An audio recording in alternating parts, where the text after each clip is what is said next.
რეჟიმმა ისევ დაგვანახა თავისი მიხეილ ყ. ამჯერად ზუსტად იქ, სადაც მისი ადგილია. არა, სტადიონზე არა, პოსტივის. თავს რომ პრეზიდენტს უწოდებ და პოსტივის დაუждები სალაპარაკოთ, მე კითხვები აღარ რჩება. შენზეც ყველაფერი ვიცი და რეჟიმზეც უკვე, რომელსაც წარმოადგენ.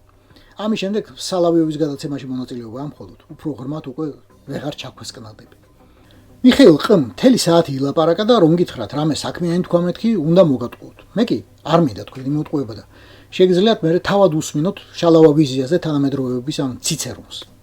მე მხოლოდ ერთ კითხვას, ნაწილს მოგასმენინებ და პასუხის იმ ნაწილს, რომელიც ამ კითხვას ეხება. იმიტომ რომ მე გარეკა და გარეკა საერთოდ.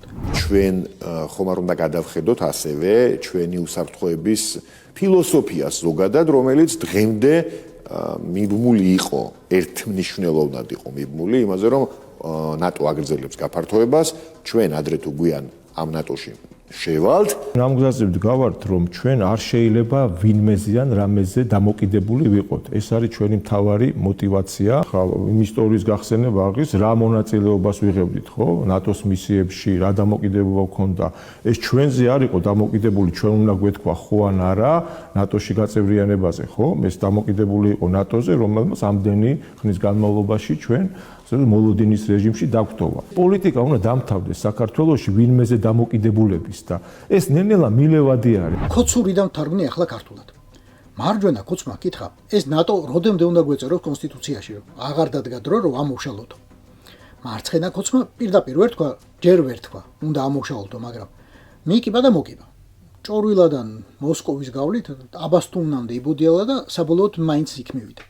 უნდა დამთავრდეს დრო და განწყობა, რომ ვინმეზე, ანუ ნატოზე, ევროკავშირზე ვარ დამოკიდებულებიო. არ ვიცი, თქვენ ნახეთ თუ არა, მაგრამ ორი კვირის წინ დოიჩე ველესთან ჰქონდა ინტერვიუ მიხეილ ყ-ს და იქ თქვა, რა ნატო აგერ რუსი ყავს მეზობლად და როგორ წარმოგიდგენიათ აფხაზეთის დაბრუნება თუ ისევ რუსს არ მოველაპარაკეთ. გიკვირთ, მე არა. ბორიას ხელით პრეზიდენტის კამში ჩადებული ორგანიზმი ზუსტად ასე უნდა საუბრობდეს. ზუსტად ბორიასებურად. ჯერ კიდევ პრემიერ-მინისტრობისას რომ სამაგალითოდ მიაჩნდა მოსკოვზე ჩამოკიდული იმდროინდელი სომხეთის პოლიტიკა 2013-წლში. არ მინდა თავი ნოსტრადამუსად გაგაცნოთ, მაგრამ სულ ახლოსაა დრო, როდესაც პროჭორვილელი უკვე ღიად იტყვის.